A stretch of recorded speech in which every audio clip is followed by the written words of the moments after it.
குடியரசு தினத்தை ஒட்டி சென்னை மெரினா கடற்கரை காமராஜர் சாலையில் இறுதி ஒத்திகை. பேண்ட் வாத்தியங்கள் முழங்க முப்படை வீரர்கள் அணிவகுப்பு.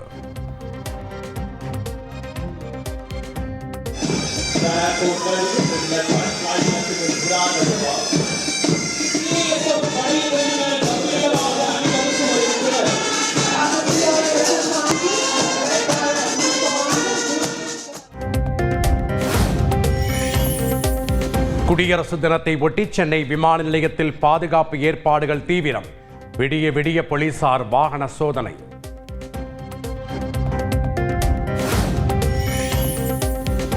சென்னை சென்ட்ரல் திருவள்ளூர் மார்க்கத்தில் புறநகர் மின்சார ரயில் சேவை சிக்னல் கோளாறால் பாதிப்பு. அட்டவணைப்படி ரயில்கள் இயக்கப்படாத நிலையில் தாமதமாக இயக்கம். குடியரசு தினத்தை முன்னிட்டு சென்னை கன்னியாகுமரி இடையே இன்று சிறப்பு ரயில்.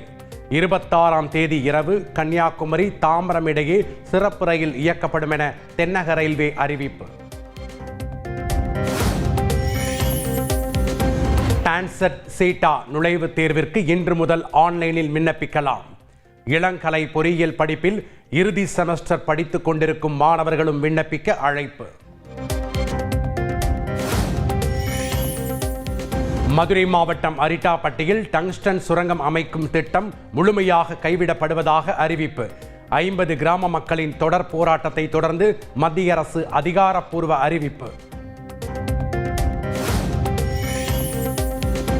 மக்கள் சக்திக்கு முன்னால் மத்திய மாநில அரசுகள் ஒன்றுமில்லை.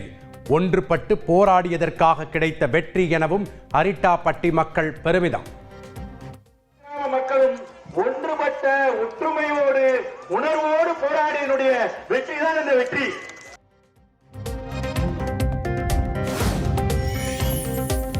அனைத்து துறைகளிலும் பெண் குழந்தைகளின் சாதனைகளால் இந்தியா பெருமை கொள்கிறது.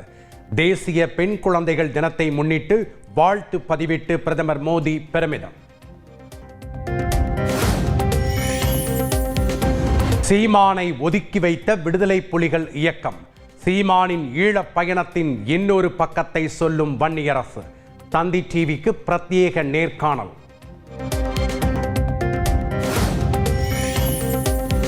சென்னை பனையூரில் இன்று தாவேகா நிர்வாகிகள் ஆலோசனை கூட்டம். கட்சி தலைவர் விஜய் பங்கேற்க இருப்பதாக தகவல்.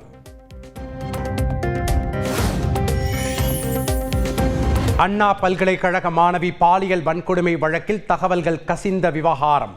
சென்னை உயர்நீதிமன்ற உத்தரவுக்கு எதிராக தமிழக அரசு தொடர்ந்த மேல்முறையீட்டு மனுவை 27ஆம் தேதி விசாரிக்கிறது உச்சநீதிமன்றம். உத்தரப்பிரதேச மாநிலம் பிரயாக்ராஜில் களை கட்டி வரும் மகா கும்பமேளா. திரிவேணி சங்கமத்தில் 10 கோடிக்கும் அதிகமானோர் புனித நீராடியதாக தகவல். டெல்லி யமுனை நதியில் அமைச்சர்களுடன் சேர்ந்து புனித நீராட முடியுமா என கெஜ்ரிவாலுக்கு யோகி ஆதித்யநாத் சவால். ஆம் ஆத்மி அரசு டெல்லியை குப்பை கிடங்காக மாற்றியுள்ளதாகவும் குற்றச்சாட்டு.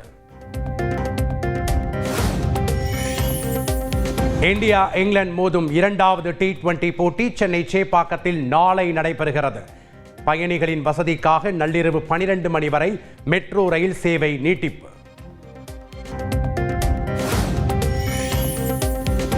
இந்திய கிரிக்கெட் ஜாம்பவான் வீரேந்திர சேவாக் தனது மனைவியை பிரிந்து விட்டதாக தகவல்.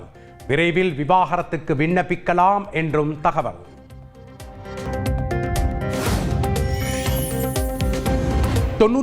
வது ஆஸ்கர் விருதுக்கான இறுதி பரிந்துரை பட்டியல் வெளியீடு. லைவ் ஆக்ஷன் பிரிவில் இடம் பிடித்த அனுஜா குறும்படம். சேலம் எடப்பாடி அருகே கணவன் வீட்டிலிருந்து கத்தி முனையில் கடத்தப்பட்ட இளம்பெண் மீட்பு. பெண்ணின் பெற்றோர் மற்றும் உறவினர்களிடம் போலீசார் விசாரணை.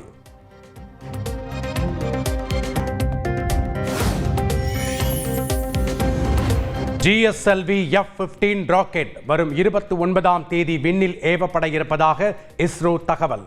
பார்வையாளர்களுக்கான முன்பதிவு துவங்குவதாகவும் அறிவிப்பு.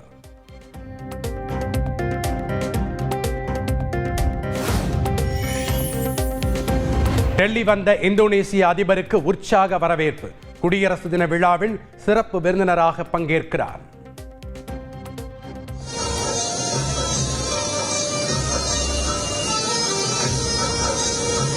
சொல்லுங்க.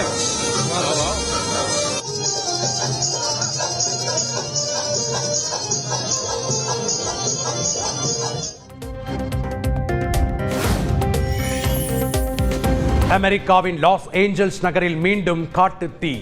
ஹெலிகாப்டர் மூலம் தீயணைக்கும் பணிகள் மும்முரம்.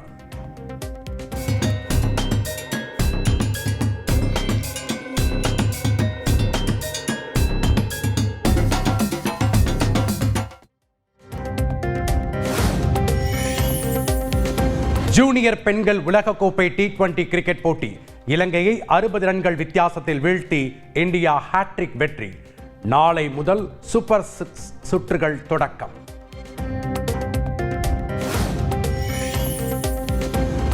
மராட்டிய ராணியின் கதாபாத்திரமாக நடித்ததில் முழு திருப்தி. இப்போதே ஓய்வு பெற்றாலும் மகிழ்ச்சிதான் என நடிகை ராஷ்மிகா மந்தனா நெகிழ்ச்சி. திருப்பதியில் திருமணம் செய்து கொள்ள வேண்டும் என்பதே தனது ஆசை. கணவர் குழந்தைகளுடன் திருமலையில் வாழ நடிகை ஜான்வி கபூர் விருப்பம்.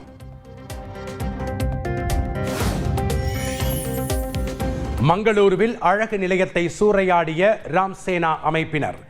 வீடியோ தீயாக பரவிய நிலையில் அத்துமீறியவர்களை கைது செய்ய கர்நாடக அரசு உத்தரவு.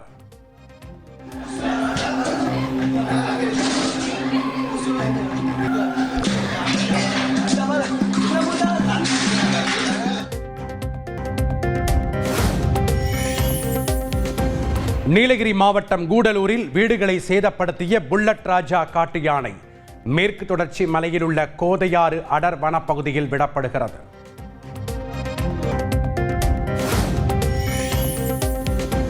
ரஷ்ய அதிபர் விளாடிமிர் புட்டினை விரைவில் சந்திக்க உள்ளதாக அமெரிக்க அதிபர் ட்ரம்ப் பேச்சு.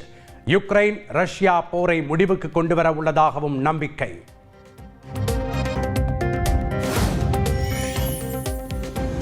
பிறப்புசார் குடியுரிமை ரத்து செய்யப்படும் என்ற அறிவிப்பால் அமெரிக்காவில் வாழும் இந்தியர்களிடையே அதிகரிக்கும் சிசேரியன்.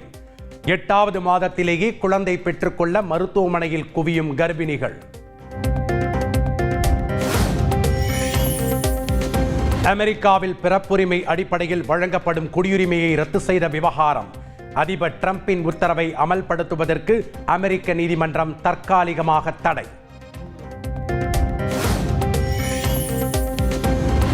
வினோத் இயக்கத்தில் விஜய் நடிக்கும் 69வது படத்தின் தலைப்பு நாளைய தீர்ப்பு என தகவல். குடியரசு தினத்தன்று அதிகாரப்பூர்வ தகவல் வெளியாக வாய்ப்பு. ரஞ்சி கோப்பை கிரிக்கெட் போட்டிகளில் 10 ஆண்டுகளுக்கு பின் களமிறங்கிய ரோஹித் சர்மா மீண்டும் சொதப்பல். 19 பந்துகளில் 3 ரன் மட்டுமே எடுத்து ஆட்டமிழந்தார். இந்திய கிரிக்கெட் அணியின் முன்னாள் கேப்டன் தோனி ராஞ்சி கோயிலில் வழிபாடு. IPL-இல் பங்கேற்க அடுத்த மாத தொடக்கத்தில் சென்னை வருவார் என எதிர்பார்ப்பு.